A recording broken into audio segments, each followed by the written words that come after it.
They say we're free, that we have rights, that we have a choice. But what happens when your body stops breathing and the state decides it still belongs to them? This is not science fiction. This is not a bad dream.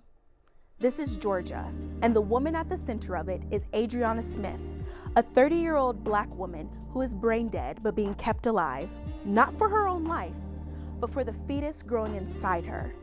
Welcome to Generation Girl Code. Let's get into it. Adriana Smith is being kept on life support until early August, solely because she is pregnant. Georgia is among several states that ban abortion after roughly 6 weeks of pregnancy. The state's law also expands the idea of fetal personhood, treating embryos and fetuses as full legal persons with rights equal to those of the living.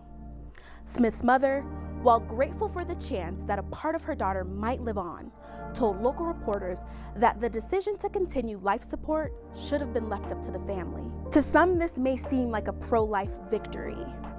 But for those who understand the long and painful history of Black bodies being exploited and women being denied bodily autonomy in America, this story raises a disturbing question.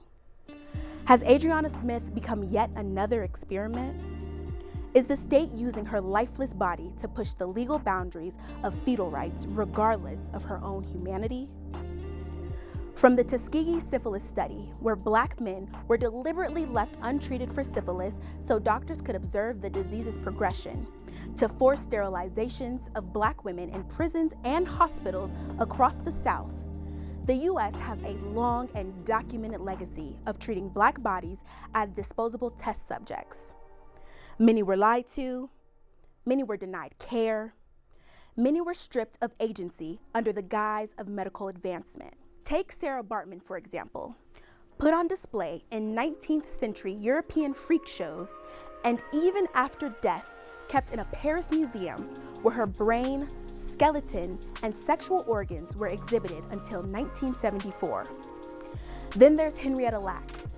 In 1951, while receiving treatment for cervical cancer at Johns Hopkins Hospital, doctors took her cells without her knowledge or her family's permission.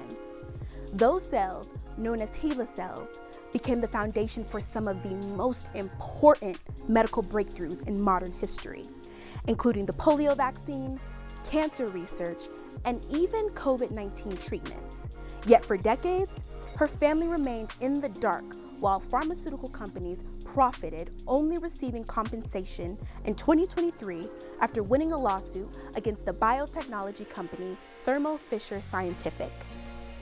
And in 1961, Fannie Lou Hamer, a civil rights icon, went to the hospital for a minor procedure and left without a uterus, a victim of what was known as a Mississippi appendectomy. Medical racism and reproductive control is still woven into the American healthcare system. And now, Adriana Smith. Her body lies in a hospital bed, brain dead, breath borrowed from machines. Her name, barely spoken outside her city. Her womb no longer hers because the state decided that she still had a function: to carry, to serve, to finish the job of reproduction even in death. This isn't medicine. This is maintenance of control, of narrative, of a system that sees Black women as infrastructure, bodies to be managed, repurposed, and regulated. What's happening to Adriana Smith isn't new. It's just evolved. Fetal personhood laws claim to honor life, but whose life is being upheld? Whose legacy is preserved and whose is erased? And in a country where lawmakers obsess over wombs while ignoring maternal mortality, housing, childcare, and healthcare, is this even about life at all? Adriana Smith's story may fade from the headlines, but her body, the fact of it, the use of it, demands we pay attention. Because what's being tested isn't just the limits of biology and medical science, it's the boundaries of consent, of humanity, of ownership. A country that claims to protect life while stripping agency from the very people who bring it into the world is the cause of this. So let's be clear. Adriana Smith is not an outlier. She is a warning. If you're angry, you should be. If you're tired, that's by design. But now is not the time to look away.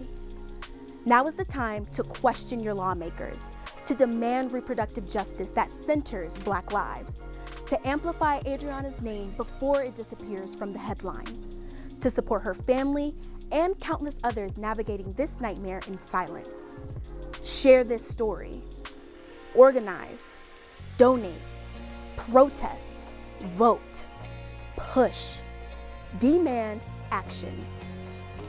I'm Miko Love, and this is Generation Girl Code.